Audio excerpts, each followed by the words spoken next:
ስራት በፍቅር ስኬት ኩራት ክብር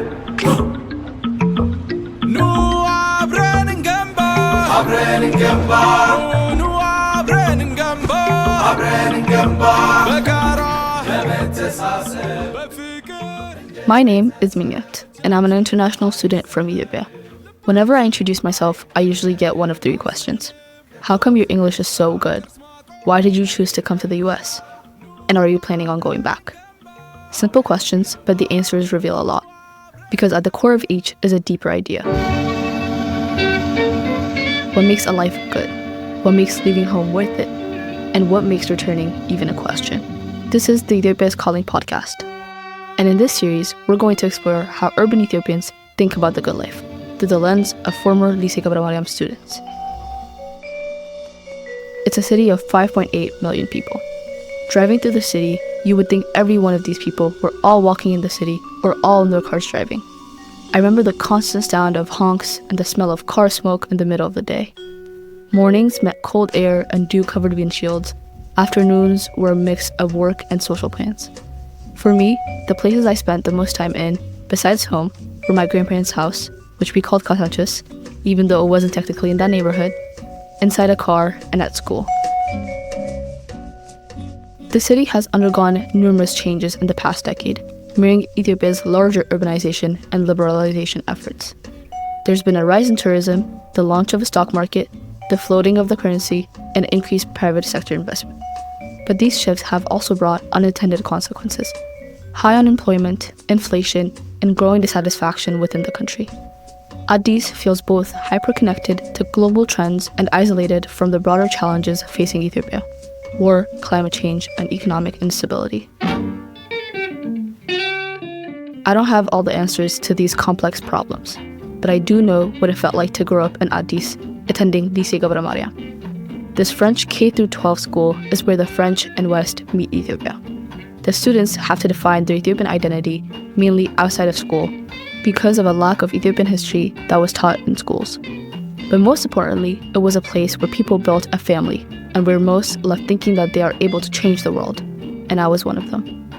It was also a diverse place where we got to meet people from all over the world and learn to work together to solve problems. After we finished school, the future always seemed to be elsewhere for many of us. France, Canada, the US, that's where our classmates went after graduation. That's where the good life seemed to be built. It's not just migration, it's also the way we absorb ideas about success. Social media means we're not just shaped by our families or communities, we're influenced by images and narratives from far beyond Ethiopia. But we were taught by our families to be responsible for those around us, to help our neighbors. But at the same time, we were consuming a different message, that success was individual, competitive, and often foreign. Given the importance of role models and the images as an important part of forming the youth, how do we go forward? Especially when there is high inequality, limited opportunities, and the unmatched influence of the Western world. How do we work together on a future for Ethiopia? This contradiction led me to think about neoliberalism.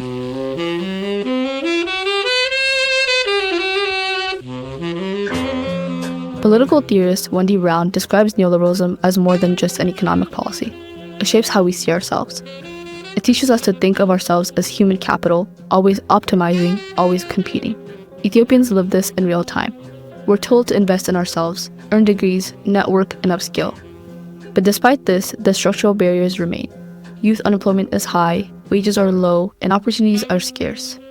Migration is a phenomenon that has long been tied to dreams of a better life. Whether it's chasing the American dream or working in the Gulf, success is often synonymous with leaving. This isn't new. Ethiopia has seen migration in waves.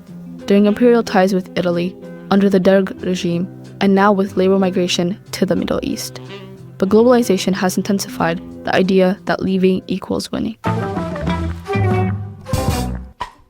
But this idea hides more than it reveals. What about the brain drain, which is the migration of highly educated or skilled people from one country or region to another? What about the youth who believe there's nothing left for them in Ethiopia? What about the exploitation of migrants or the sanitized versions of life abroad that social media perpetuates? And in all of this, what happens to Ethiopian values, our ways of solving problems, our understanding of community? Ethiopian communities have long had alternative models of success, rooted in collectivism. And as I was thinking about this, I remembered how Angela Davis reminds us that true liberation is about solidarity, not individual achievement. What if the good life wasn't about leaving Ethiopia, but about reimagining success in ways that strengthen our communities and where the focus is about solidarity? That's why I created this podcast. I wanted to see how other Ethiopians are thinking about the good life.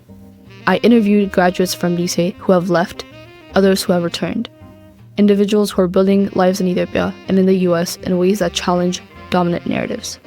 And I decided to start where it all began, Lycée Guebre-Mariam. Because for many of us, the choice to leave or stay never felt like a real choice. It was just the next step. But what happens when we question that? What happens when we use our personal lives to create new frameworks for defining success, ones rooted in legacy and love?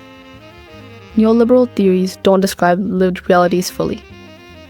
Further, the fact that it is understood as an economic theory led by supply and demand hides its implications and influences on social and political contexts. For example, how do liberal policies lead to an environment where individuals and companies spend more money regardless of their need for products? To simplify this, I propose using the distinction between the consumer society and citizen society defined by Block and McKnight in the Abundant Community.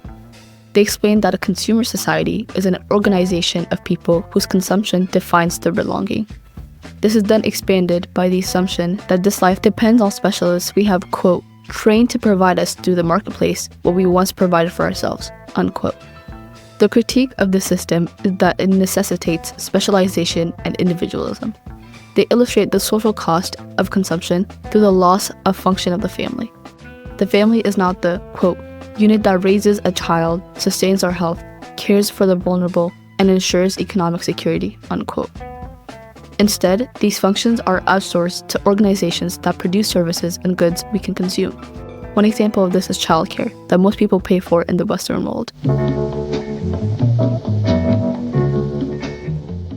In contrast, the citizen society is marked by abundance and cooperation with individuals who are, quote, participants in a democracy, unquote, and therefore citizens. They define the system by interviewing residents of communities who, quote, either by choice or circumstance are not encased in the consumer society, unquote. The authors emphasize how these citizens have, quote, become proficient in associational life, unquote. Again, we can think of not needing daycare in Ethiopia or other services families and communities provide, like Iddir. This form of organization relies on the individual capacities and knowledge brought in by all its parts to create a more whole future. Using this basis of a citizen society, they propose that, quote, the way to a good life is not through consumption. Instead, it is a path that we make by walking it with those who surround us, unquote. They explain the idea of community abundance as, quote, are common and who will care for the whole, unquote. Through the stories of guests on this podcast, I hope we can start to reimagine the good life in Ethiopia. Not as something shaped by neoliberal ideals, but as something we build together. Thank you for listening, and I hope you can be inspired by these stories and reflect on how Ethiopia is calling you.